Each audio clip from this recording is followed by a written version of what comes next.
بسم اللہ الرحمن الرحیم نحمدہ ونصلی ونسلم علی رسول الکریم۔ محترم ناظرین و سامعین، آج میں آپ کی خدمت میں ایک بہت اچھا رشتہ لے کر آیا ہوں۔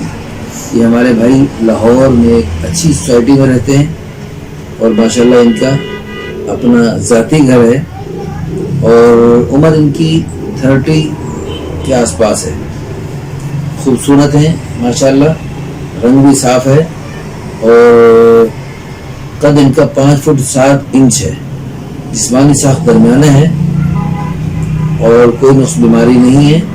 نیشنلٹی پاکستانی، مادری زبان اردو ہے اور نماز روزے کے پابند ہیں بھی اور نہیں بھی، لیکن آئندہ کے لیے ارادہ ہے ان کا کہ انشاءاللہ نمازیں کیوں جی انشاءاللہ پڑھیں گے۔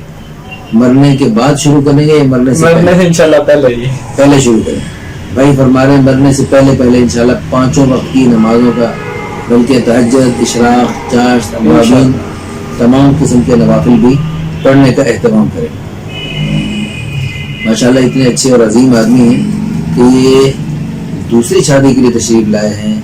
پہلی بیوی بھی ہے، بہت اچھی ہے، خوبصورت صفات کے حامل ہیں اور اتنے اچھے آدمی ہیں کہ پہلی بیوی کی تعریف بھی کر رہے ہیں کہ وہ اس میں بہت خوبی ہیں۔ اللہ نے قرآن میں اجازت دی ہے تو اللہ تعالیٰ نے اس میں تو اور اتباع سنت، رسول اللہ صلی اللہ علیہ وسلم کی سنت، خلفائے راشدین کی سنت، تمام صحابہ کی سنت، بے شمار اولیاء کرام کی سنت، پوری دنیا کے مسلمان یہ کر رہے اور ہند و پاک کے مسلمان چونکہ ہندو سے مسلمان ہوئے تو وہ ہندوانہ جراثیم جو پائے جاتے ہیں اس کی وجہ سے دوسری شادی کو نعوذ باللہ گناہ سمجھتے ہیں، اور دوسری شادی کو نعوذ باللہ گناہ سمجھنا جو ہے بہت بڑے خطرے کی بات ہے۔ جو دوسری شادی کو ظلم سمجھتا ہے یا جرم سمجھتا ہے یا گناہ سمجھتا ہے وہ گویا کہ اللہ پر اعتراض کرتا ہے، نعوذ باللہ، گویا کہ رسول اللہ صلی اللہ علیہ وسلم پر اعتراض کرتا ہے اور اللہ کے پیارے حبیب صلی اللہ علیہ وسلم پر اعتراض کرتا ہے۔ اتنی مقدس ہستیوں پر اعتراض کا وہ ذریعہ بنتا ہے، تو یہ بہت بڑے خطرے کی بات ہے، بہت بڑی غیر مناسب بات ہے کہ اللہ تعالیٰ کے کسی حکم پر اعتراض کرنا۔ ایک آدمی اللہ کے کسی حکم کو یا رسول اللہ صلی اللہ علیہ وسلم کی کسی پیاری سنت کو اگر پورا نہیں کر رہا تو وہ جو ہے نا اتنا بڑا نقصان نہیں ہے جتنا بڑا نقصان یہ ہے کہ بندہ اللہ کے پیارے حکم کی حضور کی سنت کو پورا بھی نہ کرے اور پورا کرنے والوں پر اعتراض کرے یا ان پر ہنسے اور ان کا جو ہے نا مذاق اڑائے، تو یہ بہت بڑے خطرے کی بات ہے۔ بلکہ علماء کرام فرماتے ہیں کہ اس سے تو بندہ اسلام سے ہی خارج ہوگا۔ اللہ تعالیٰ حفاظت فرمائے اور اللہ تعالیٰ ہمیں اپنے سارے پیارے حکموں کا اہتمام کرنے کی اور ان کی اوروں کو دعوت دینے کی توفیق عطا فرمائے۔ رسول اللہ صلی اللہ علیہ وسلم کی ساری سنتوں کو شوق و ذوق سے، اہتمام سے خود بھی اپنانے کی اور دوسروں کا معاون بننے کی توفیق عطا فرمائے۔ اللہ نے قرآن میں فرمایا وَتَعَاوَنُوا عَلَى الْبِرِّ وَالتَّقْوَى وَلَا تَعَاوَنُوا عَلَى الْإِثْمِ وَالْعُدْوَانِ، نیکی اور تقوی کے کاموں میں ایک دوسرے کے معاون بن جاؤ اور گناہ کے کاموں میں ایک دوسرے کے ساتھ تعاون مت کرو۔ مکان ان کا ذاتی ہے ماشاءاللہ اور والدین حیات ہیں۔ والدین آپ کے ساتھ ہی رہتے ہیں جی؟ فیملی ماشاءاللہ پڑھی لکھی ہے، یہ بھی BCom پارٹ 1 کلیئر ہے، باقی اس کے بعد جو ہے نا مزید تعلیم جاری ہے اور ماشاءاللہ لاہور کے ہی ہیں اور پڑھی لکھی فیملی ہے۔ مسلک ان کا دیوبندی ہے بھائی، گاڑی ماشاءاللہ مکمل سنت کے عین مطابق ہے۔ 2 بھائی ہیں، ایک ہی بہن، شادی شدہ ہیں ماشاءاللہ۔ اچھا ان کی چاہت یہ ہے کہ کوئی بھی ہو، غریب سے غریب ہو لڑکی، جہیز کی بھی کوئی لالچ نہیں اور کمارے پن کی بھی کوئی شرط نہیں ہے، بیوہ ہو، مطلقہ ہو، یہ نہیں چونکہ پہلے بیوی بہت اچھی ہے، اب کوئی کسی بھی اعتبار سے کمزور لڑکی بھی ہو تو وہ بھی انشاءاللہ یعنی شکل و صورت کے اعتبار سے کمزور ہو، بس ایک سنت زندہ کر لیں۔ الحمدللہ رات بھی اس وقت یہ میرے سامنے نکاح فارم کھلا ہوا ہے، رات ہم نے جو نکاح پڑھایا ایک بہت بڑے اہم خاندان کے بڑے عظیم آدمی، انہوں نے ایک غریب خاندان کی شکل و صورت کے اعتبار سے بھی اس مرد سے کافی حد تک کم لیکن اور وہ بیمار بھی تھی اور ان کا فوراً آپریشن کی ضرورت تھی. اس اللہ کے نیک بندے نے اللہ کی رضا کے لیے، یہ ان کا نام میرے سامنے لکھا ہوا ہے، اللہ کی رضا کے لیے ان کے ساتھ نکاح کیا، اور نکاح کے فوراً بعد ان کی، بلکہ نکاح سے پہلے ہی بات چیت کے دوران جب پتہ چلا بیماری ہے تو ان کے لیے، ان کے علاج معالجے کے لیے فکر مند ہو گیا، اور ماشاءاللہ وہ اب فوراً ان کا علاج بھی کروائیں گے، اور جو ہے نکاح ہو چکا ہے ماشاءاللہ. آج ان کا ولیمہ تھا. ہاں جی، اور وہ ماشاءاللہ اب وہ ولیمے کے فوراً بعد ساتھ وہ آپریشن وغیرہ ہاں جی، متعلقہ تھی اور بیچاری بہت ہی قسم کرسی کا شکار تھی، اور اس اللہ کی بندی پر ترس کھا کے انہوں نے ان کے ساتھ نکاح کیا. تو اس طرح اگر ہمارے آس پاس بہت ساری خواتین، ہمارے ضروری نہیں میرے پاس ہی سارے لوگ ہیں، اپنے آس پاس، ہر بندے کے آس پاس اپنے خاندان میں بہت ساری خواتین ایسی ہوتی ہیں، بیوہ ہوں، مطلقہ ہوں، یا کسی بھی اعتبار سے کوئی کمی کا شکار، کوئی معذور ہیں کسی بھی اعتبار سے، ہاتھوں سے، ٹانگوں سے، آنکھوں سے، کسی بھی چیز سے معذور ہیں. تو ان اللہ کی بندیوں کے ساتھ اللہ کی رضا کے لیے جب بھلا کریں گے تو انشاءاللہ پورے معاشرے میں ایک عورت بھی بے نکاح نہیں رہی. صحابہ کرام رضی اللہ عنہ اجمعین کے زمانے میں چونکہ تعدد یعنی زیادہ شادیوں کا رواج تھا، کوئی عورت بے نکاح نہیں رہتی تھی، اور اسی طرح کوئی مرد بھی بے نکاح نہیں رہتا. تو انشاءاللہ اس کا ہم یہ نمبر ہے جی، نمبر نوٹ کر لیں. جو بھی ہماری بہن خود مختار خاتون رابطہ کرنا چاہیں یا ان کے سرپرست حضرات رابطہ کرنا چاہیں تو یہ نمبر ہے 0322671235. تو اس نمبر پہ رابطہ کر لیجئے.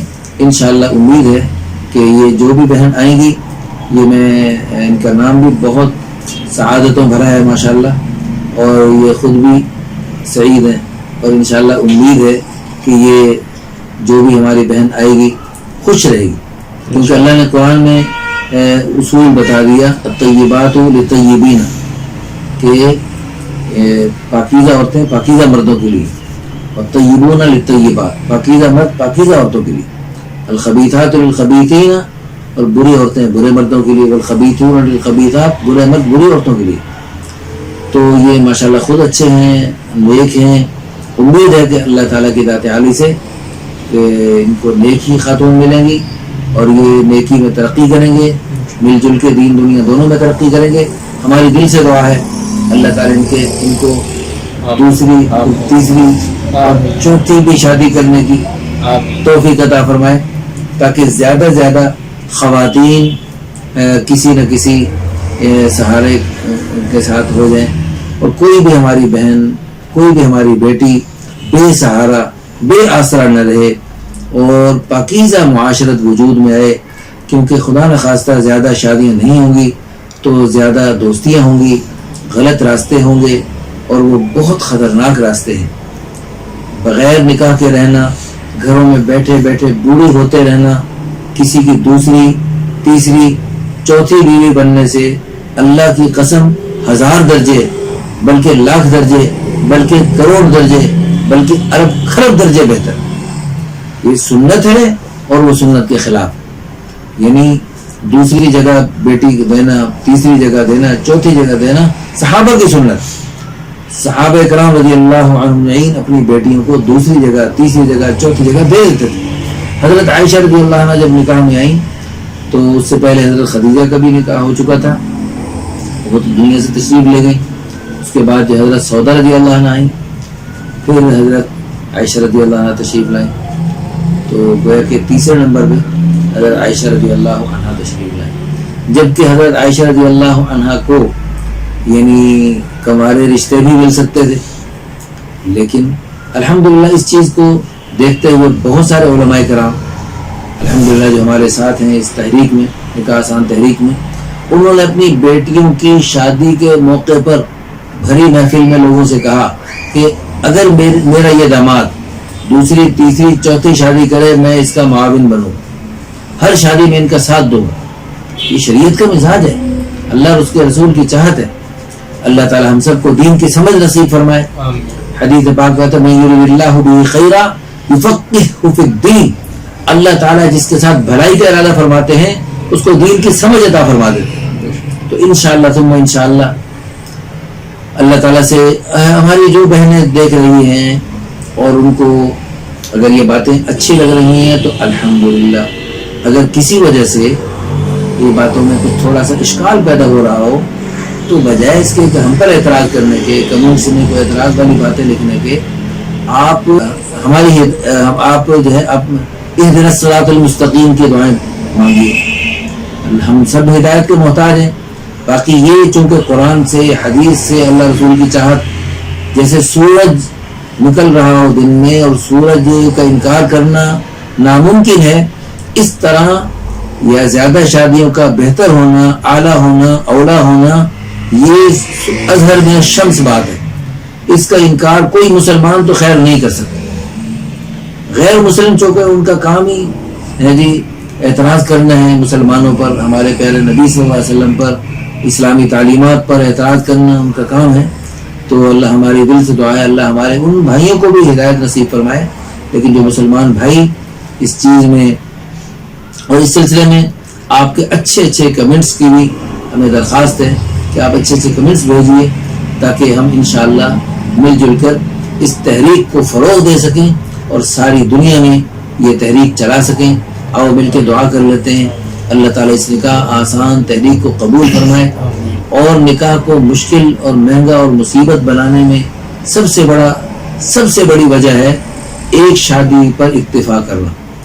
اگر یہ ایک شادی پر اکتفا کرنے کے رواج ختم ہو جائے، حضور صلی اللہ علیہ وسلم کے، صحابہ کرام کے، اولیاء کرام کے زمانوں کی طرح زیادہ شادیوں کا عمل فروغ پا جائے تو انشاءاللہ بالکل آسانی سے شادیاں ہوں گی اور سارے رسم و رواج سے پاک ہو جائیں گی. اللہ تعالی ہم سب کو توفیق عطا فرمائے. الحمدللہ رب العالمین والعاقبۃ للمتقین والصلاۃ والسلام علی اشرف الانبیاء والمرسلین. ربنا آتنا فی الدنیا حسنہ فی الآخرۃ حسنۃ وقنا عذاب النار. ربنا هب لنا من ازواجنا وذرياتنا قرۃ اعین واجعلنا للمتقین اماما.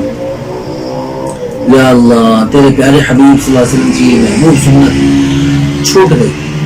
یا اللہ نہ صرف چھوٹ گئی بلکہ ہماری اتنی کمزوری کہ ہم اس کو گناہ سمجھنے لگ گئے اور اس کو معیوب سمجھنے لگ گئے اور نعوذ باللہ اس کو ظلم سمجھنے لگ گئے اور نعوذ باللہ اس کو جرم سمجھنے لگ گئے. کہ اللہ ہمارے اس جرم عظیم کو معاف فرما. تیرے پیارے حبیب صلی اللہ علیہ وسلم کی، خلفائے راشدین کی، تمام صحابہ کی، اولیاء کرام کی اس چھوٹی سنت کو، چھوٹے پیارے طریقے کو زندہ کرنے کی ہم سب کو توفیق عطا فرما. اور یا اللہ ہمیں پوری دنیا میں قیامت تک کی نسلوں میں اس چیز کو فروغ دینے کے لیے ذریعے کے طور پہ قبول فرما اور استعمال فرما. ہماری تمام تر صلاحیتوں کو، استعدادوں کو، ہمارے علم، تجربے، جوانیاں، بڑھاپے، سب کچھ کو یا اللہ اپنے پیارے دین کی خدمت، اشاعت، سربلندی کے لیے قبول فرما. تیرے پیارے حبیب صلی اللہ علیہ وسلم کی پیاری تعلیمات کو ساری دنیا میں سر بلند کرنے کی اور دنیا کو کونے کونے میں پہنچانے کی ہم سب کو توفیق عطا فرما. یا اللہ جتنے لوگ ہاتھ اٹھائے بیٹھے ہیں، بہت سارے ہمارے بھائی پورے پاکستان بلکہ پوری دنیا سے یا اللہ جو دوسری، تیسری، چوتھی شادی کے خواہش مند ہم سے رابطہ کرتے ہیں، یا اللہ سب کو خیر کے رشتے عطا فرما، سب کے ساتھ آسانی اور مہربانی کا معاملہ فرما. ربنا تقبل منا انك انت السميع العليم وتب علينا انك انت التواب الرحيم. صلی اللہ علی النبی الکریم وعلى آلہ وصحبہ اجمعین.